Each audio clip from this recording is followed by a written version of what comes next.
نحمده ونصلي على رسوله الكريم اما بعد بسم اللہ الرحمن الرحیم۔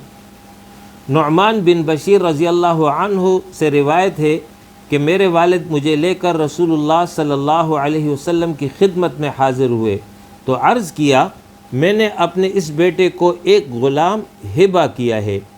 آپ صلی اللہ علیہ وسلم نے فرمایا، کیا تم نے اپنی ساری اولاد کو برابر اسی طرح کا ہبہ کیا ہے؟ انہوں نے عرض کیا کہ نہیں۔ آپ صلی اللہ علیہ وسلم نے فرمایا، اسے واپس لے لو۔ یہ حدیث امام بخاری اور امام مسلم دونوں نے روایت کی ہے۔ آج کی یہ حدیث ہدیہ اور تحفہ کی ایک خاص کیفیت کو اور اس کے حکم کو بیان کر رہی ہے۔ حدیث کی تشریح سے قبل ہدیہ اور تحفے کے حوالے سے چند بنیادی نکات بیان کیے جا رہے ہیں۔ تحفہ، ہدیہ، عطیہ اور ہبہ، یہ تمام الفاظ ایک ہی حقیقت کو واضح کرتے ہیں، یعنی اپنی رضامندی اور خوشی سے اپنی کوئی چیز دوسرے کسی شخص کو اس کی محبت، تعلق اور کسی قرابت کی بنا پر دی جائے، اور کوئی بھی عوض لینے کا نہ اشارہ اور کنایہ ہو اور نہ صراحت ہو، اور نہ ہی دل میں اس کی عوض کی خواہش ہو، نہ ہی وہ چیز واپس لینے کی نیت ہو۔ اس کو تحفہ، ہدیہ، عطیہ اور ہبہ کہا جاتا ہے۔ ایک دوسرے کو تحفہ اور ہدیہ دینے کی تعلیم دی گئی ہے۔ اس کے نتیجے میں محبت میں اضافہ ہوتا ہے، تعلق مضبوط ہوتا ہے، ایک دوسرے کے دل ایک دوسرے کے لیے نرم ہو جاتے ہیں۔ لہٰذا ہدیہ اور تحفے کا یہ عمل کرنا چاہیے۔ یاد رکھیے، تحفہ محبت بڑھانے کے لیے ہوتا ہے، لہٰذا دل کی خوشی کے ساتھ یہ عمل کیا جائے۔ اگر کوئی کسی قریبی عزیز کو تحفہ دے رہا ہے یا کسی اور کو تحفہ دے رہا ہے تو دونوں صورتوں میں اس کی ضرورت کو مد نظر رکھ کر کے اس کے مطابق تحفہ دیا جائے۔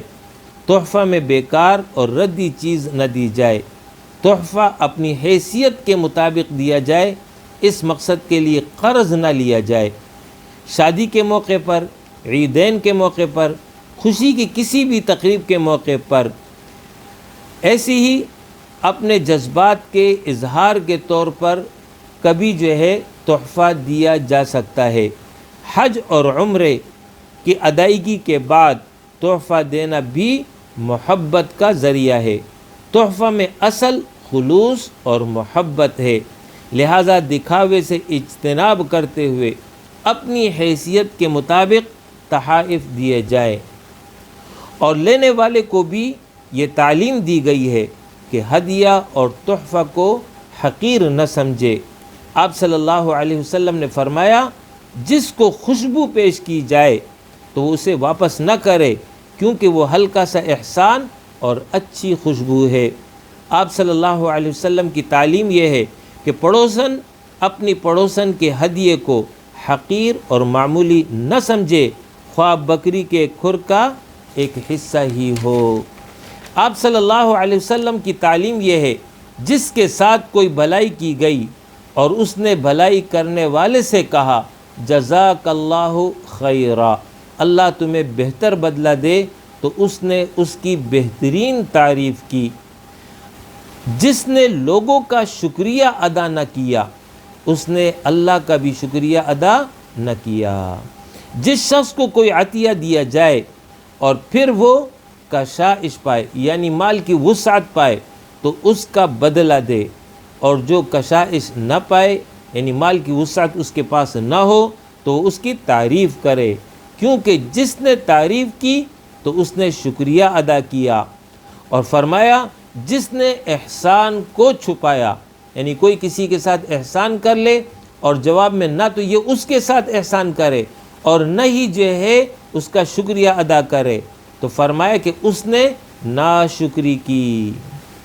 ہدیہ اور تحفہ کو واپس لینا، واپس طلب کرنا، یہ قبیح عمل ہے۔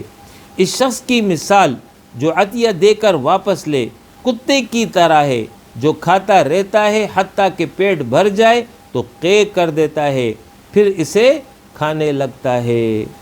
کسی آدمی کے لیے حلال نہیں کہ وہ عطیہ دے کر واپس لے، مگر والد جو اپنی اولاد کو عطیہ دیتا ہے وہ واپس لے سکتا ہے، جیسے کہ آج کی حدیث میں یہ مضمون آ رہا ہے کہ صرف والد کو یہ حق حاصل ہے کہ اگر اس نے کسی کو تحفہ دیا اپنے بیٹے بیٹیوں میں سے تو وہ واپس لے سکتا ہے، لیکن اس کے علاوہ کسی دوسرے کے لیے یہ عمل درست نہیں ہے۔ یاد رکھیے، اپنی زندگی میں کوئی بھی شخص اپنا مال کسی کو ہدیہ کرنا چاہے کر سکتا ہے، مگر اس طرح نہ کرے کہ وارث محروم ہو جائے، ورنہ عند اللہ گناہ گار ہوگا۔ یعنی کوئی شخص اپنا پورا مال یا جو ہے اکثر مال جو ہے وہ ہدیہ اور تحفہ کے طور پر لوگوں میں تقسیم کر دے، تو فرمایا کہ یہ عمل جو ہے ناپسندیدہ ہے، لہٰذا اس سے اجتناب کرنا چاہیے۔ مرض الوفات میں کوئی بھی شخص ہدیہ اور تحفہ کسی کو نہیں دے سکتا۔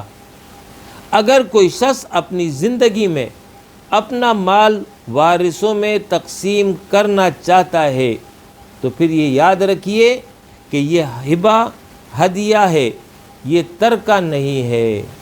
لہٰذا ہدیہ اور تحفہ میں مستحب اور بہتر یہ ہے کہ لڑکا اور لڑکی دونوں کو برابر دیا جائے، جیسے کہ آج کی حدیث میں یہ مضمون ہے کہ ایک کو دیا اور باقی کو نہیں دیا، تو آپ صلی اللہ علیہ وسلم نے اس عمل کو پسند نہیں کیا۔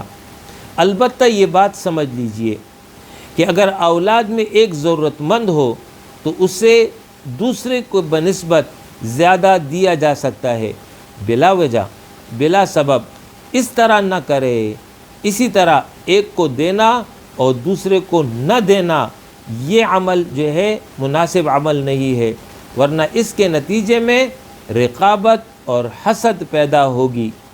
لیکن یہ مسئلہ سمجھ لیجئے کہ اگر ایک کو زیادہ اور دوسرے کو کم دیا یا دوسرے کو نہیں دیا اور ایک ہی کو دیا تو ہبہ اور ہدیہ یہ جو ہے ہو جائے گا، لیکن عند اللہ یہ جو ہے شخص جو ہے اس کے بارے میں خطرہ ہے کہ اللہ اس کا احتساب کرے، اس سے اس بارے میں پوچھ گچھ کرے، لہٰذا اولاد میں برابری کرنی چاہیے۔ مذکورہ حدیث جو آج بیان ہوئی ہے اس کی دیگر روایت میں درج ذیل الفاظ آئے ہیں، وہ یہ ہیں: اپنا عطیہ واپس لے لو، اللہ سے ڈرو اور اپنے اولاد کے درمیان انصاف کرو، مجھے ظلم پر گواہ نہ بناؤ، میں ظلم پر گواہ نہیں بنتا، کسی اور کو گواہ بنا لو۔ کیا تم یہ نہیں چاہو گے کہ تیری ساری اولاد تیرے ساتھ اچھا سلوک کرے؟ تو اس نے کہا کہ ہاں۔ اس پر آپ صلی اللہ علیہ وسلم نے فرمایا کہ پھر تم بھی ان کے درمیان فرق نہ کرو، اپنی اولاد کے بارے میں انصاف کے قریب قریب رہو، تیرا یہ کام اچھا نہیں ہے، میں گواہ نہیں بنتا مگر حق پر۔ یہ وہ سارے الفاظ ہیں جو دیگر روایات میں آئے ہیں اسی حدیث کے حوالے سے۔ لہذا مذکورہ الفاظ سے یہ بات تو معلوم ہو گیا کہ اگر ہبہ اور ہدیہ اور عطیہ کسی نے دے دیا اس طرح تو وہ ہو جاتا ہے، مگر یہ ناپسندیدہ ہے اور قیامت کے دن اس کے مواخذے یعنی احتساب کا خطرہ ہے۔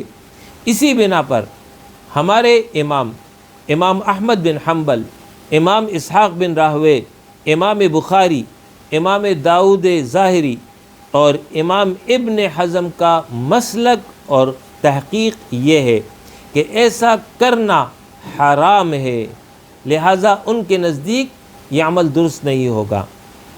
جبکہ ہمارے دیگر ائمہ امام شافعی، امام مالک، امام ابو حنیفہ اور جمہور علماء کی تحقیق اور ان کی رائے یہ ہے کہ بعض اولاد کو عطیہ دینا اور بعض کو نہ دینا، یا بعض کو زیادہ دینا اور بعض کو کم دینا، یہ عمل مکروہ ہے مگر حرام نہیں ہے۔ لہٰذا کسی نے اس طرح کر دیا تو یہ ہبہ اور ہدیہ واقع ہو جائے گا۔ اسی طرح اس جگہ یہ مسئلہ سمجھ لیجئے کہ کوئی دوسرے کو ہدیہ اور تحفہ کے طور پر کوئی بھی چیز دے رہا ہے تو اس کے لیے ضروری ہے کہ جس کو وہ شے دے رہا ہے اس کو اس کا مالک بنا دے، اور مالک بنانے کی صورت یہ ہے کہ عملاً اس کا قبضہ اور تصرف اس شے کے اوپر آ جائے۔ اور اگر اس طرح نہیں کیا، صرف کاغذات میں تبدیلی لے آئی اور کاغذات دوسرے کے نام ٹرانسفر کر دیے اور عملاً اختیار اور قبضہ نہیں دیا، تو اس صورت میں صرف کاغذی کارروائی کے نتیجے میں یہ ہدیہ اور تحفہ مکمل نہیں ہوگا۔ وآخر دعوانا ان الحمد للہ رب العالمین۔